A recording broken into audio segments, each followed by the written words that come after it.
That there is definite electromagnetic influence because of the pattern. Just like iron filings on a glass with a magnet underneath. And just a few minutes ago, that pattern was much more pronounced in a clear way, showing the rays, the electromagnetic rays and lines, like it does on iron filings on top of glass. So there had to be a very powerful pulse somewhere, and there had to be, in my theory, the moisture in the atmosphere, even though the sky appeared absolutely clear blue sky, to take the moisture and form these clouds as a result of an electromagnetic pulse, or pulses, singular or plural.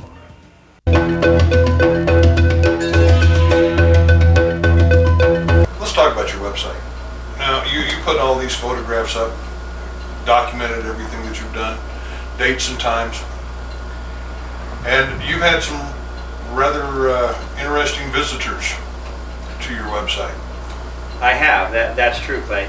And we'll post a list so that people can see it rather than name it. Because frankly, folks, it would take a little longer than we've got in this film to document all of the government agencies that have visited Clifford's website. What we could do, however, is summarize them in a very general way, and that summary would include most of the major chemical companies, certainly the primary and high-level military organizations in this country, up through the Pentagon, Office of Strategic Defense, Army, Navy, military, Pentagon, pharmaceutical companies, research institutions. Allergan That's a fair summary. Most major pharmaceutical, chemical, and defense agencies or organizations are represented on that site. Boeing is a classic example. Boeing Aircraft Company has been there more times than I can even keep track of.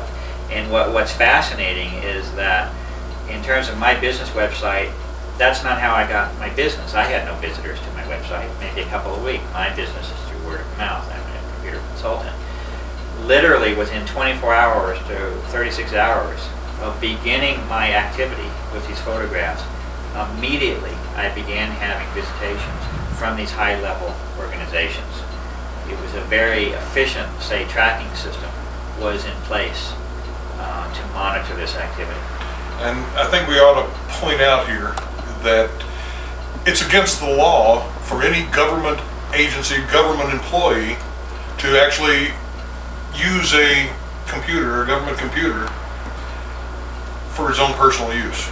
I worked for the federal government for 15 years in 3 different agencies, and we can certainly say that it is a stated policy that federal equipment is to be used for official purposes. Now, we all know and can freely acknowledge that transgressions and variations can occur and will occur, but the scale and level of visitation of which I am speaking is very much outside the casual transgression of use of an official government computer. Dave, there was a protest, a chemtrail protest that was supposed to be held in New York. Yes. What was the result of that? Well, as it turns out, it was one gentleman who organized that, and he was there on his own that day. I guess the troops weren't rallied for that one, for whatever reason. But it was held in front of the New York Times building, and he did get some exposure and hand out flyers related to this subject. But no national coverage? Zero. Now isn't that in itself pretty unique that there's been outside of some small areas, let's say up in Washington, I believe a couple of television stations broadcast or did something on this, but there's been no national coverage of this at all, has there? It's starting to come, but at that time, last November, it wasn't happening. And I find that actually almost as disturbing as the fact that this activity is occurring, is the lack of media coverage. I find that insulting, at least, that the major networks aren't covering this subject. Now, this has been occurring up in Aspen. Yes. How often do we see this kind of spraying? You don't see it every day. I come up to Albuquerque. I live out in the middle of the desert. I can see both ends of the state, and I see the contrails. I'd say on an average of once every 10 days, once maybe twice a month. What's the average rate of sightings of this? 2 to 4 times a week. Keep in mind that I'm a carpenter, so I work outside almost daily, and where I can have a full view of the skies. And in fact, that's when I first sighted this activity. So 2 to 4 times a week is what we're seeing now. They did back off quite a bit this summer.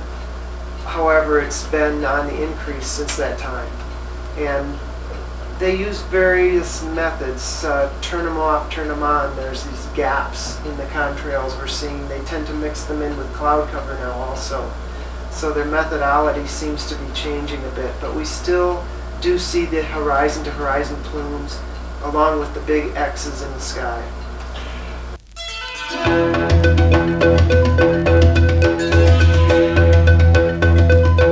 Lynn, in the past, the warfare was directed at other countries. Why would our own military or our government want to weaken the American people at such a time when we've got China and Russia as potential enemies? Well, the concept of Russia and China being potential enemies is as foolish as the Arabs believe that the Israelis and the Israelis think the Arabs are potential enemies.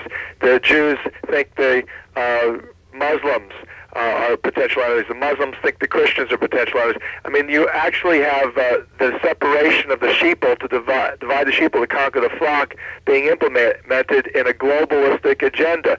So really the globalists are behind Chinese development today.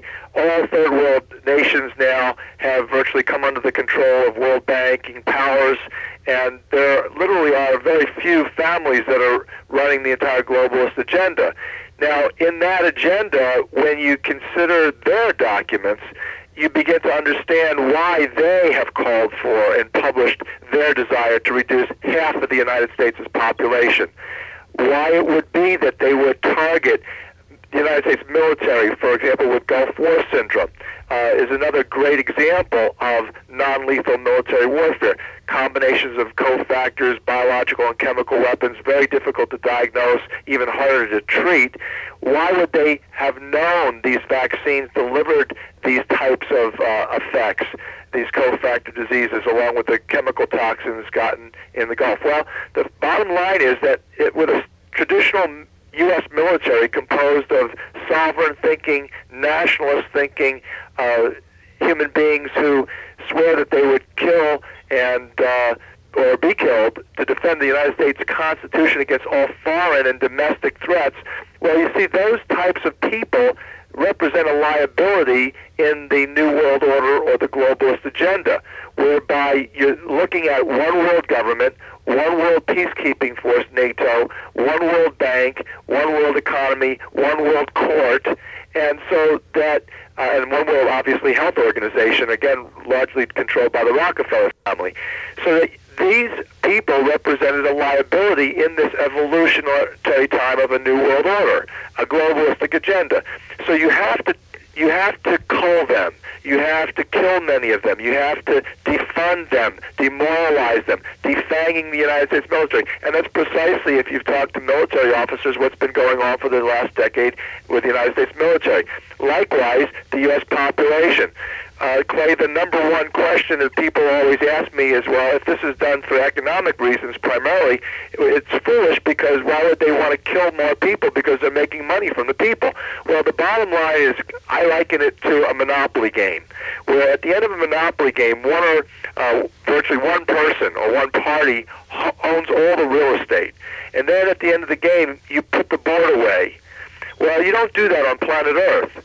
But what you do is if you own all the real estate, and virtually anyone that's indebted, anybody that has basically taken out loans now and owes their life to the banksters, which ultimately is controlled by one globalistic banking economy now, that you ultimately, they own all the property, really. And so that at the end of this game, called the New World Order, you don't put away the board, you simply change the borders. You change the board. And you get rid of the players that you don't want. And the players that you don't want, and again, I have to really reflect on Bible scripture, that it is not against flesh and blood with whom we do battle. It is spiritual warfare that is ongoing. And so ultimately what we're looking at is getting rid of Christians, getting rid of Jews. Why? Because these are the covenanted people. Getting rid of black people because they're heavily spiritually evolved. Their DNA is among the oldest in the world, and that they are certainly very soul-filled people. Getting rid of the natives in virtually every country. North American natives particularly are very spiritual people.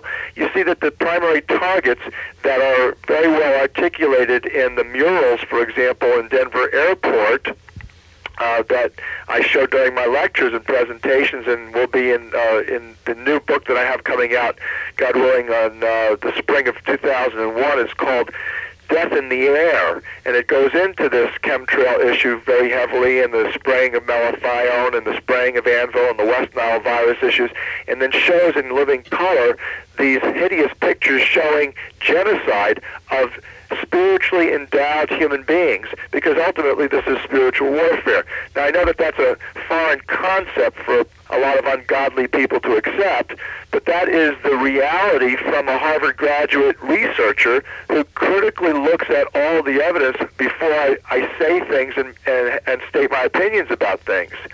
Ultimately, I can only conclude that after studying the globalists, understanding how they think, their ideology, again, most of them are Harvard trained. That's my alma mater. So, the fact is that I get where they're coming from, and where they're coming from is a position of devil doing. And so this is why, if you ask me why it is that they're taking out the United States military, this is a very spiritual country. It was founded on some basic spiritual tenets of Christianity, and ultimately it's got to go. Len, one final question. What can the American people do to protect themselves? Well, I suggest people get the book called Healing Celebrations. It deals with the 5 steps: detox, deacidification, boosting immunity every way possible, then going on and doing oxygenation and bioelectric therapies, Clay, and then the spiritual correlates and antecedents. 5 of the most important spiritual lessons we need to learn in order to have miraculous healings and stand firmly in the by grace and God's grace in the Holy Spirit of divine protection. That's ultimately what we need to do. Brother, gotta run. All right, Len Horowitz, thank you very much, sir. My pleasure, sir. Appreciate it.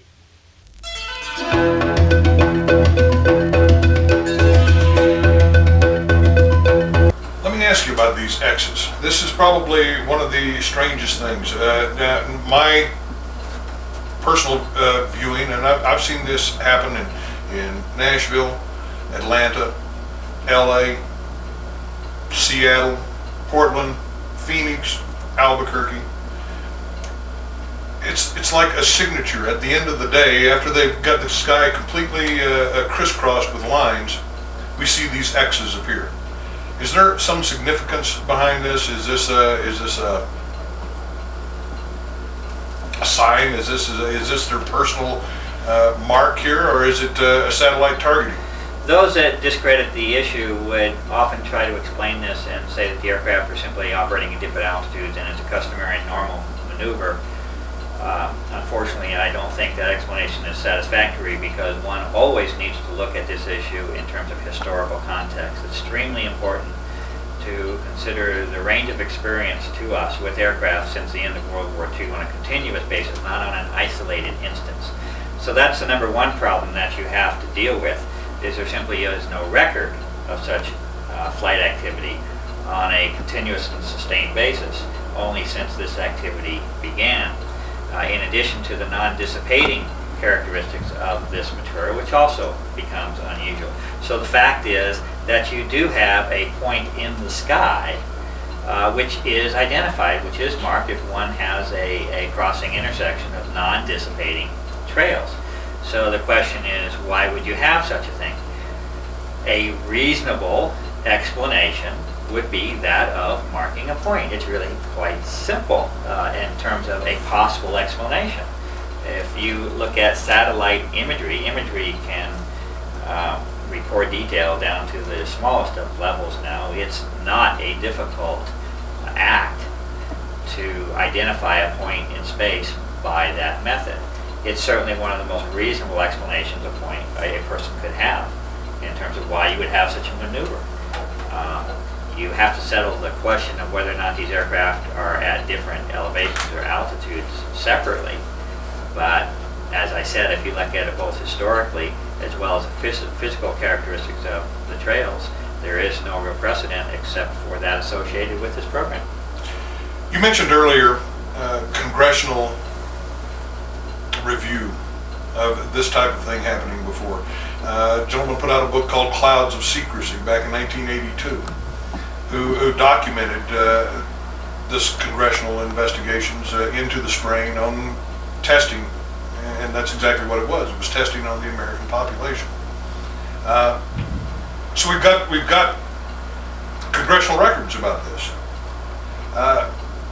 Have any congressmen been contacted through any of your organizations or any of your contacts, and had this pointed out to them that this, hey, look, it's been happening before, it's happening again? Numerous congressional officials senators have been contacted regarding this issue.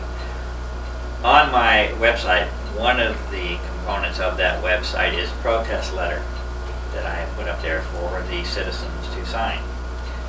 That letter is sent to 5 individuals. Those individuals include the President of the United States, the Attorney General, the head of the Federal Aviation Administration, the Secretary of Defense, and I'm losing number 5 now, but that will come hopefully a little bit later. 5 top officials, and I'm sorry, the head of the Environmental Protection Agency, Carolyn Brown. These are the 5 officials to which that highest level letter is sent to. In addition to that, there is a similar letter that is sent to and available for each senator for each state across the country. In terms of the numbers that now exist for that letter, roughly 4,500 letters have been sent thus far by citizens. And that's at the federal level, and I'd have to see on the number, it'd be probably roughly 600 or so on the individual state levels have been sent to senators. And the fact is that there is not one sufficient, satisfactory, or even in any way complete reply to those letters that have been sent thus far. So there is a major issue of senator accountability that has been developing and will be pursued in the future. There is a serious problem in terms of lack of response on a credible and serious level to official letters which have been sent.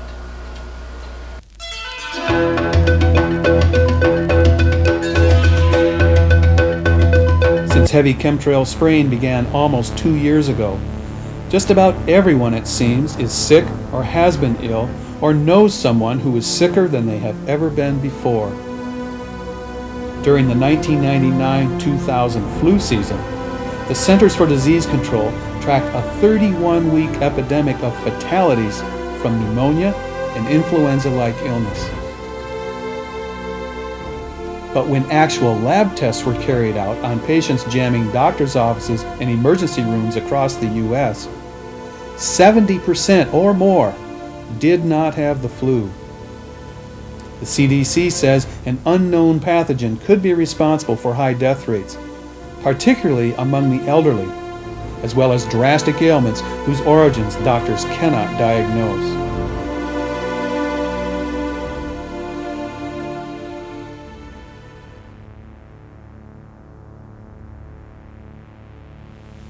Thousands of eyewitnesses report sudden symptoms of joint pain, nosebleeds, severe headaches, twitching eyelids, upper respiratory distress, earaches, asthma attacks, gastrointestinal bloating and pain, inability to concentrate, extreme dizziness, fatigue, and memory loss, contracted immediately after heavy chemtrail spraying.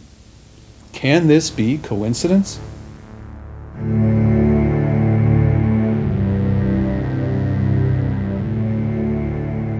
Government-sponsored 1-800-FLU reporting numbers suggest that the spread of these illnesses is being tracked, just as similar outbreaks have been monitored during 50 years of covert open-air biowarfare experiments on US, UK, and Canadian cities.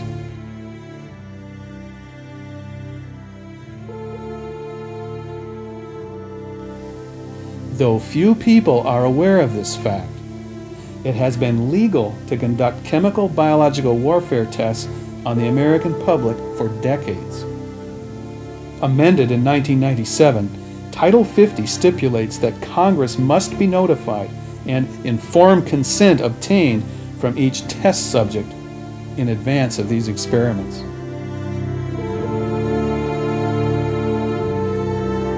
Chemtrails are not confined to North America. Eyewitnesses in at least 14 countries are reporting spray activity. During 3 weeks in the winter of 1998-99, the BBC reported refrigerator trucks being used as makeshift morgues to help handle 8,100 corpses, mostly elderly, who died suddenly from influenza-like illness. But the media failed to report the giant white X's over Birmingham and London, as more than 91,000 sick Britishers swamped hospitals and ambulance services. This year, the freezer trucks were back in use, in a grim repetition, said the London Telegraph, of scenes outside hospitals last winter. I would like to read something that I think is interesting. The following was taken directly from the law site at Cornell University. It's becoming very clear that while we are sitting here concerned about Saddam Hussein, and well, we should be, our own government may use at its will chemical and biological agents on us without our knowledge. What could Congress have been thinking to enact such a law? This law is listed in U.S. Code 50, Section 1520. It states, the use of human subjects for testing of chemical or biological agents by the Department of Defense, accounting to congressional committees with respect to experiments and studies, notification of local civilian officials. In paragraph 2(1) it states, they shall apply to tested experiments conducted by Department of Defense personnel and test and experiments conducted on behalf of the Department of Defense by contractors. There is definitely something going on. They have made a law that makes it legal for them to conduct chemical and biological tests on us, civilian people, without our knowledge.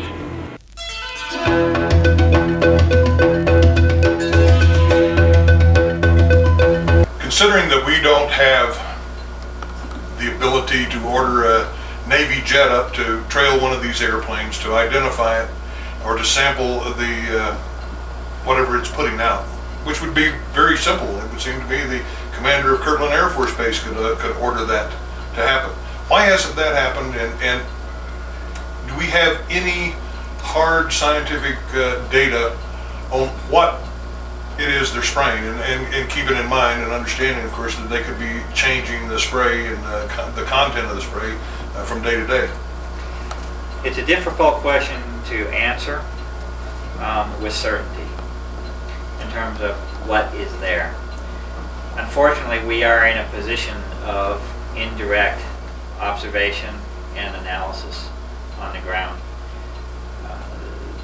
The solution may appear to be simple in terms of having an aircraft there, but you can ask each person in the country and each person in your audience, ask them why we don't have an aircraft up there right now. That question can be asked to every one of us as to why we do not have a direct sampling by aircraft. This does not fall upon any single individual to try and take this on. That airspace is very highly regulated. It needs to be provided and coordinated at an official level to conduct such a test. That need exists across the board, and there is no excuse for it. I can say that I don't have the resources to do that directly, but there's no excuse for any of us not to be asking the question as to why the aircraft is not up there. Unfortunately, given that condition, that it does not exist now, has not been done, what is to be done? And what can be done is to use our methods of analysis available to us on the ground as much as we can to identify what we think is happening. Now, I have gotten involved with an unusual case involving some physical materials that were sent to me in November of last year. This material is really most intriguing. It was sent to me by two separate individuals from two separate locations at two separate times that did not know one another, and neither one of these individuals were even particularly aware of the chemtrail, so-called chemtrail issue. And by the way, while we're speaking of that, just as we mentioned that contrail stands for condensed trail, it's also reasonable to give sufficient explanation of chemtrail would stand for chemical trail. That's not a stretch of the imagination in terms of what we're speaking of, but formally that's what we would be talking about, is a chemical trail. And this material was sent to me, and immediately was apparent to me that there were unusual properties of this material. These unusual properties include especially the size, the width of this material. This is a fibrous material. It's a material which is white and fibrous in nature. The size of these fibers is really quite phenomenal. It's at the 2 to 3 tenths of a micron level. That's a number which may not mean anything to us unless we put it in perspective. And that perspective is given by the fact that your human hair is roughly 60 to 100 microns thick. Cotton fibers are roughly in the order of 10 microns. Wool fibers, 15, 25 microns. Asbestos fibers, that which is considered to be a serious health and environmental concern, are on the order of 2 to 3 microns thick.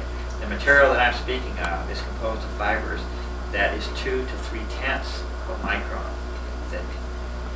This means it's invisible to your eye, essentially. This was an unusual case where this material appeared on the ground really in direct connection with the aircraft activity that we're speaking of. Some of the material was photographed falling through the air. In other words, it might have been sprayed, didn't dissipate the way it was supposed to, clumped together, fell to the ground. It has to be considered as anomalous, not expected. This particular one sample was roughly 50 feet long and ½ inch across. The other was more isolated on the foliage in the area, but certainly most, and struck these individuals as being unusual enough to the point of stopping what they were doing, either driving or whatever, and collecting this material. Mind you, not being aware of this particular issue, just being struck by the unusual nature of this material, in one case directly being seen come from the sky, in the other case appearing after certain aircraft were noticed. So that's certainly one very unusual characteristic, is the size. Other characteristics would be extreme adhesiveness of this material, and also a wavy nature to it at a microscopic level. it has all the appearances of being a synthetic material of some type. I then conducted my own analysis and test of this material, including that measurement, to the point where it appeared to me that this material was sufficiently unique to warrant further investigation. By the way, one of the suggestions for the identification of this material was that of spider webs. In my analysis, which became involved with really most types of fibers that I could locate, both natural and synthetic, spider webs were also considered in the analysis. The material appeared sufficiently unique to me, as well as discussing with Dave, that it warranted a more formal investigation than I can provide with any resources that I have.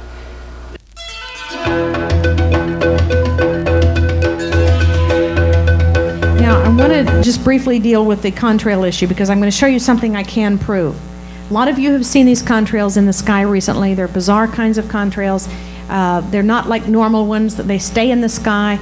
They don't dissipate like a normal contrail dissipates. So when you're on a clear sky, watch the aircraft as it goes over, and you will see this kind of a big bulbular contrail that just gets wider and wider, and then it covers the sky, and it occludes the sun. And I became very concerned about these a while back. In fact, about 3 years ago, I was with Woody, and we noticed them in Erie. They were very, very bad at the time. And I am amazed today at how serious they are over the entire United States. And what you see here is how they form. Sometimes they'll do tic-tac-toes. There's all kinds of things. Now, the question is, where are they coming from? Is this a normal A1 fuel contrail, commercial fuel contrail? They form this kind of thin layer of clouds. Now, the reason I became concerned about this is I actually got in the mail, or in access to, this study by the Office of Scientific Affairs of the military. The Air Force showed that in 1995, they knew that JP-8 jet fuel was destroying the lungs and secondary organs. You'll see here the effects of chronic JP-8 jet fuel on the lungs and secondary organs. They knew then that it was inducing lung injury. 1995. How many fuel handlers do we have with JP-8 jet fuel? You're a fuel handler? Well, then you know what I'm talking about. If you have the loss of memory and the numb hands and the numb feet and all the problems that were starting to be reported to me. So fuel handlers started coming to me and saying, why do I have these problems? Why are we losing our memory? Why are we having this happen to us? And I did not know at the time. So then I actually got the information, and another study done by the Air Force in 95 that shows, done at the University of Arizona, that shows that it was destroying the immune system, affecting the immune systems of people that worked around it. What is this doing to people over civilian areas? Is this affecting us also? Well, lo and behold, I knew this study had been done. I knew the Air Force knew this since 1995, but we weren't hearing a word about it on the news media. The military wasn't hearing anything about it. They weren't being told to wear gloves or masks. And look what happens. Air Force Times came out. Toxic fuel. Is JP-8 getting under your skin? Why the Air Force is worried about exposure. I'll tell you why they're worried now, is because they didn't tell anybody in 1995 when they knew it. JP-8 is killing people now. In fact, the next article that came out after this, well, I'll show you the toxic fuel issue. And it says, this is from the Air Force Times. It was adopted with virtually no data about either emissions or possible health effects. And down here it says that it is destroying the immune system, the neurological system, and the respiratory system of people that work with it and around military bases. The next article that came out was this outcry. Air Force Times, with all the people that they felt had died as a result of the exposure to JP-8. Now, is that what the contrail problem is? I don't know. But I've got a picture here of a contrail that you may want to pass around. And I'm going to show you a little bit more explicitly, because you can actually see the exhaust is not coming out of the engines. It's coming out of a retrofitted area of the aircraft. And I'll pass this around, so please return it back to me when you finish with it. But I'll let you look at these pictures of the contrails. This is not some kind of conspiracy theory. We're talking about fact. We're talking about information that is absolute evidence, which is this study done by the Air Force in 1995. The Air Force now has a spraying squadron. In fact, the 910th out of Youngstown, Ohio is a spraying unit. That is their primary mission. Now, why do they have a spraying squadron when we're 2,500 pilots shy in the Air Force? We can't even fulfill our regular missions, and we've got a spraying squadron? That spraying squadron, it's on our website, by the way, with the entire article about the 910th, in which they do commercial and civilian research and experimentation and spraying work. And that is a C-130 specially fitted with the wings to spray over Camp Lejeune. They were spraying for a bug that bit people. Now, a lot of the people are telling us that when they see this aircraft doing this certain type of spraying, it's white aircraft. And I never believed that. I never thought they were white aircraft until I got this from the Travis Air Force Base, information from the Air Force.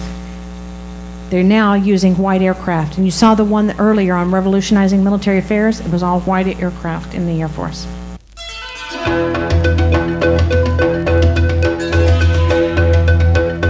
This material was presented to a professional laboratory with request for identification.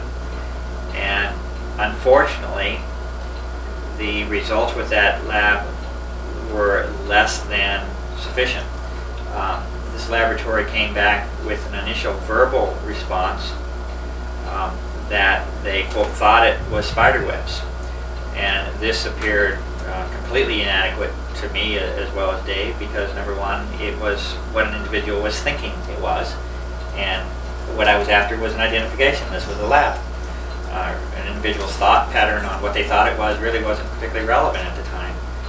And so we pursued that a little bit further and allowed some more time for the lab. And while their testing was going on, I was continuing to conduct my own tests, especially chemically.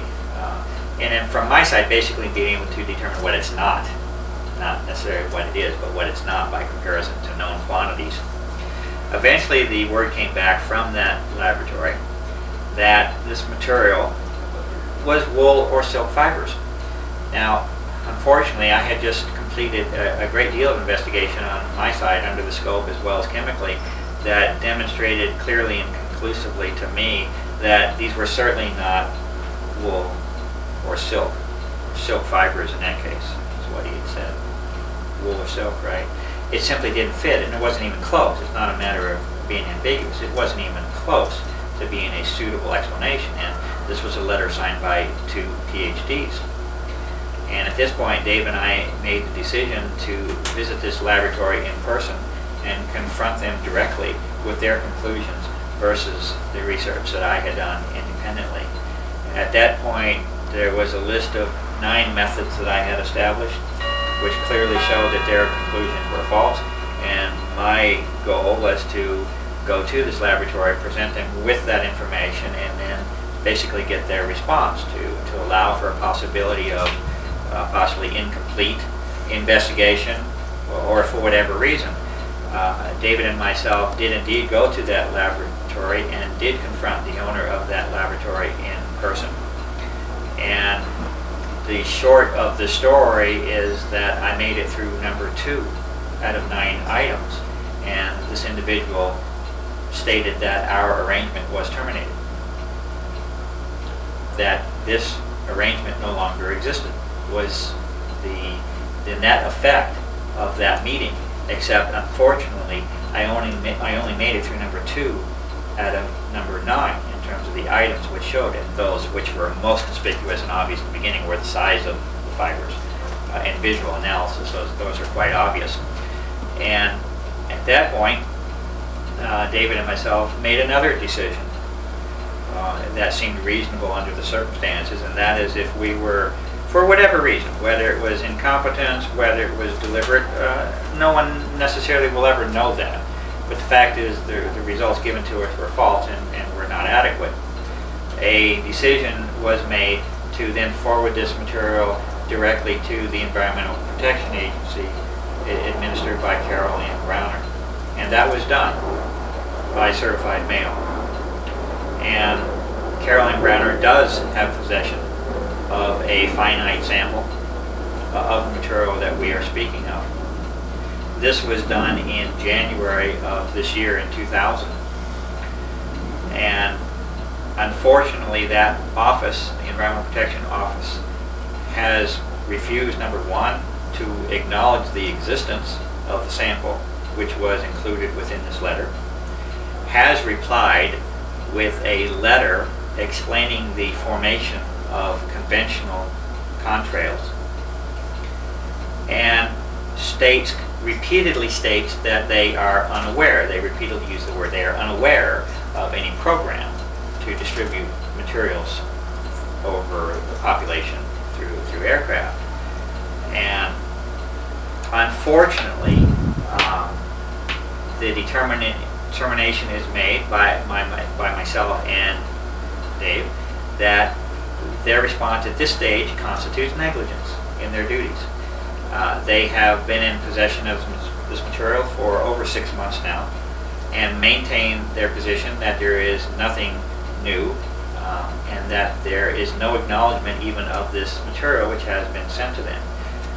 What is especially incredible also is that during this 6-month period in which she has had custody of a sample of this material, I have had the opportunity to view this material under a very high quality microscope, something that I don't normally have access to myself. And I was a witness to these events. They are recorded on videotape, and it is a microscope session. There are actually 2 sessions under the microscope. And the unfortunate fact and truth is that within these 2 samples, both evaluated independently, that there are biological components that have been identified within these samples. And these biological components are composed of, to the best of the ability of the individual, professional individual operating this microscope, are blood cells, are red blood cells, by his identification, human blood cells, and white blood cells, and numerous other cells of unknown type that are in here. What is of further interest in these components is that these cells were not immediately visible, even under a professional microscope, except under unusual conditions. These conditions involve the use of an immersion oil, which is a certain type of oil used in microscopy. By all indications, these cells that have been identified are of a freeze-dried or desiccated nature. They apparently are dry and would not be visible unless you knew what you were looking for, except in maybe extreme skills, that someone might have in terms of knowing that something there and is looking for it. And it's only under a particular combination of use of this particular oil. He tried other oils and it didn't work. This particular oil caused these cells to, in a sense, hydrate, even though it's not necessarily water-based, and rejuvenate themselves to where they are visible clearly under the microscope. They appear both individually as well as in clusters.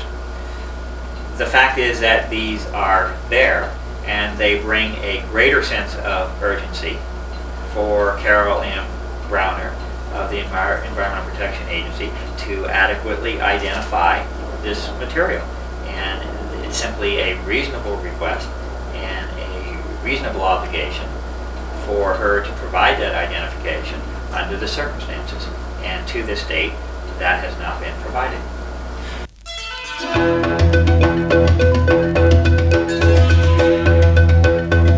Once you accept that chemtrails are not contrails, the realization sinks in that the Earth and its inhabitants are being subjected to unprecedented experimentation without our knowledge or permission. In the face of official denials that anything suspicious is going on, the internet and radio airwaves are rife with anxious speculation. Some say the chemtrails are intended to kill us all. Other observers insist that the disorientation and lethargy resulting from chemtrail exposure is intended to make citizens compliant to the New World Order and enslave us all. Based on the evidence presented in this video, the producers believe that the most plausible explanation for this massive aerial spraying is a planet-wide, high-tech campaign against catastrophic climate change. If this is true, such a desperate Band-Aid solution disregards the fundamental causes of global warming in order to protect powerful financial interests by permitting pollution and profits as usual.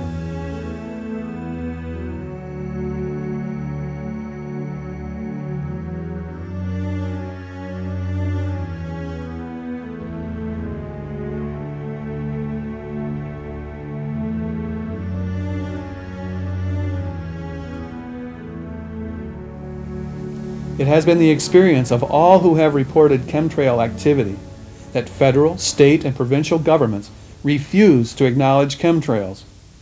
Though denials come from every level, authorities responsible for public health, safety, and the environment say they will act when forced by the public to do so. If public pressure is the key, then the most effective action is to alert people to what is taking place right over their heads.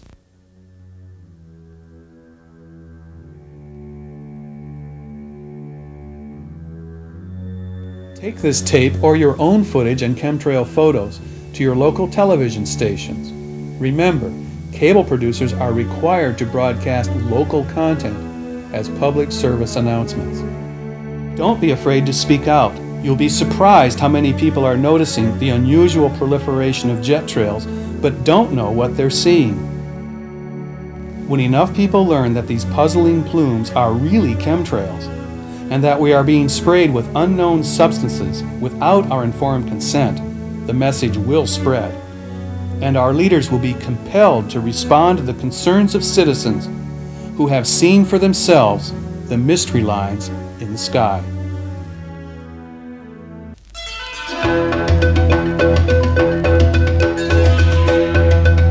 Maybe you could give us a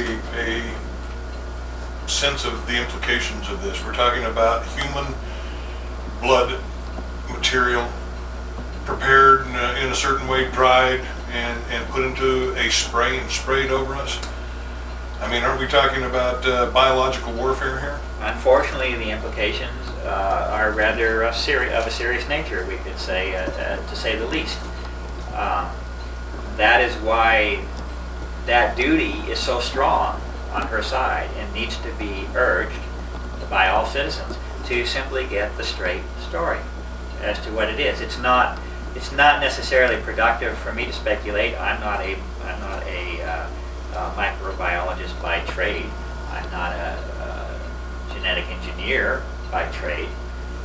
But there certainly is sufficient cause to warrant an investigation as to what is this material composed of and why are such biological components residing there.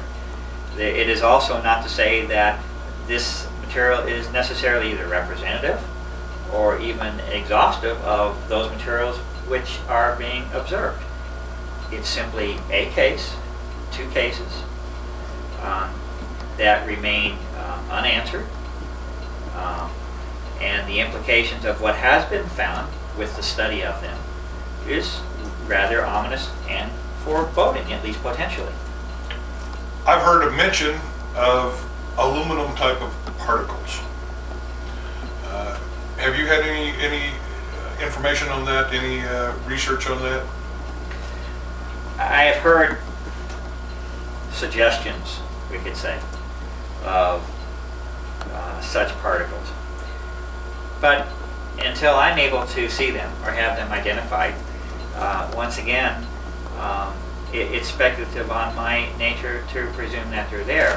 What is interesting, one of the connections that is more recently being made, whether it's aluminum or another substance, I wouldn't be able to say for sure yet.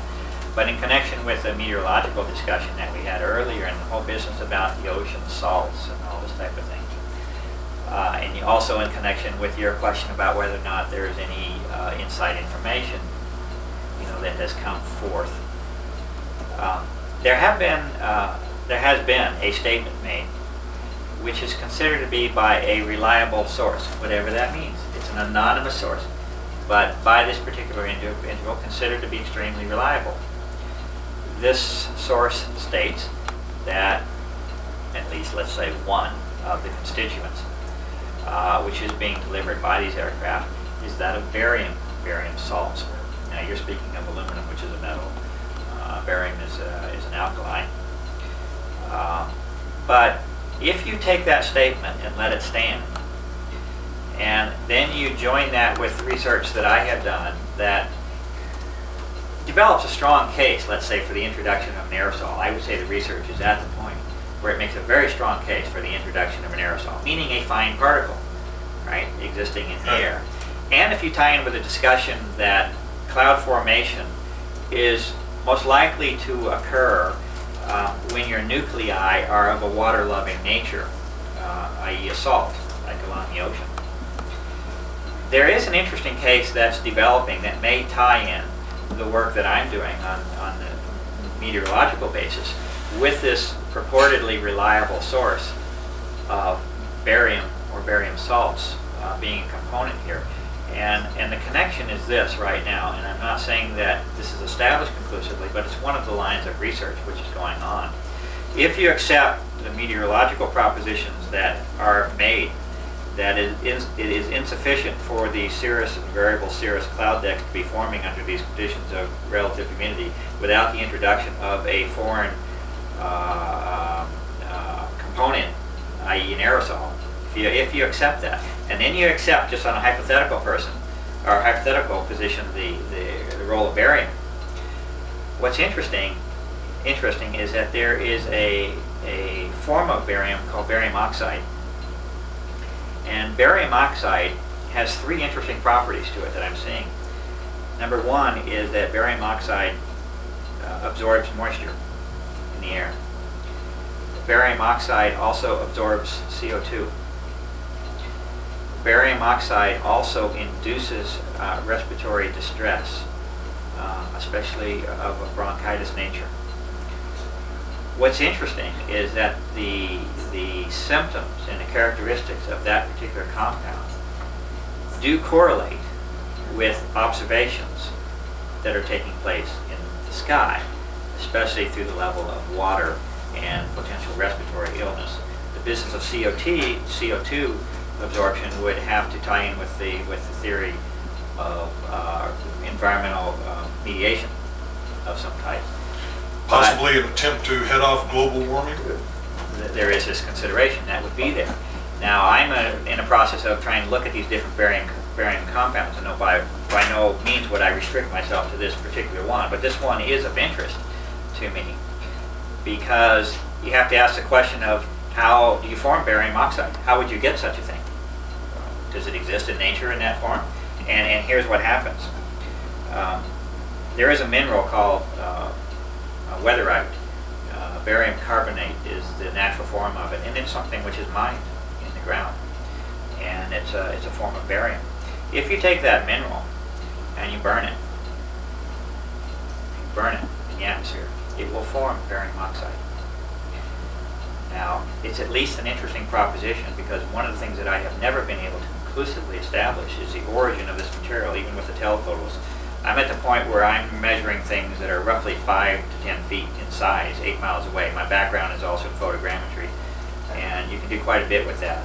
There is some ambiguity with these aircraft in terms of origin of this material down to the 5 to 10 foot level, which means the difference between being a discrete point of delivery versus possibly a combustion process.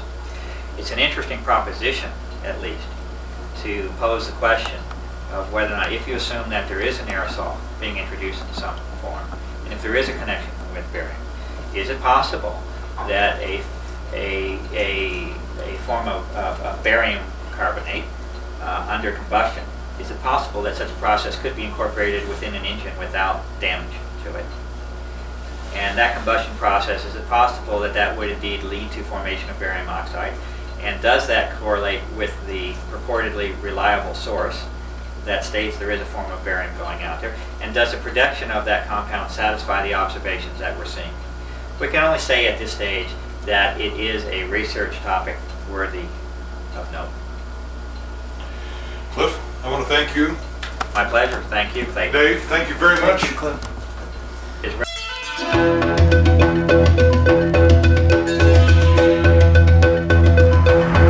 Well, you've heard from the experts. You've seen the evidence. You've seen the planes spraying. Now over my shoulder, there's a storm brewing. But at least this is a natural storm. Not like what's being put over your cities now. It could be that there is a simpler explanation.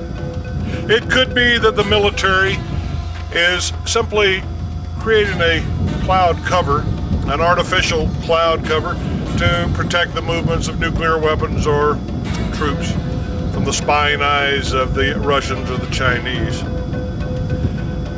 Or it could be something far more sinister, such as what you've heard from Dr. Leonard Horowitz. Whatever the truth is, the United States government and our elected representative owe it to us, the people, to explain to us exactly what is going on in the skies above us. The old explanations simply don't ring true. Condensation, water molecules only last a little while. And the evidence, when you see the spraying taking place over your city, is in the repetition and the patterns that you see in the sky. If it were just random acts, random airplanes, random airliners leaving behind a trail, there would not be the consistency or the X in the sky. The government owes it to you. The government owes to you an explanation. We hope you'll demand that explanation from your elected representatives and the members of our military.